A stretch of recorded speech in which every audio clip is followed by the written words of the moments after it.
Milli komandamıza uğur arzuluyuruq təbii ki bu görüşdə. Millimiz bu turnirdə də iddialı və çox da yaxşı təsir bağışlayır. Milli komandamıza gəldikdə isə ilk oyundakı heç-heçədən sonra millimiz sonra Gürcüstanı məğlub etdi 2-0 hesabı ilə və həm də İtaliya komandası üzərində də qələbə qazanıldı. Elvinin zərbəsi burada və qapçı ikinci həmlədən topu götürə bildi. Sağa çəkir. Çox təhlükəli futbolçudur Davud Kərimi. Möhtəşəm seyv idi.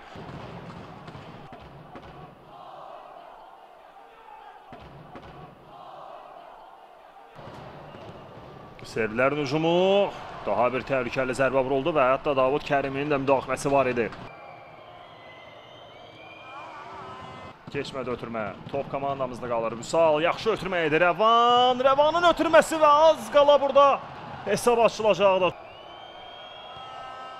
Çox təhlükəli zərbə və hesab açılır. Güclü zərbə. Gol sayılmadı. Birbaşa zərbə olmazdı.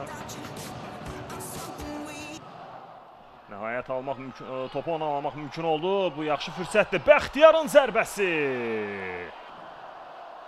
Yaxşı keçdik.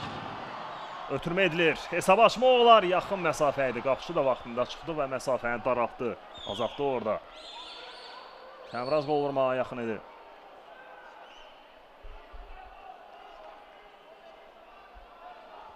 Və bu da son. Görüşün baş hakimi, yenə hakimləri oyunu yekunlaşdırırlar.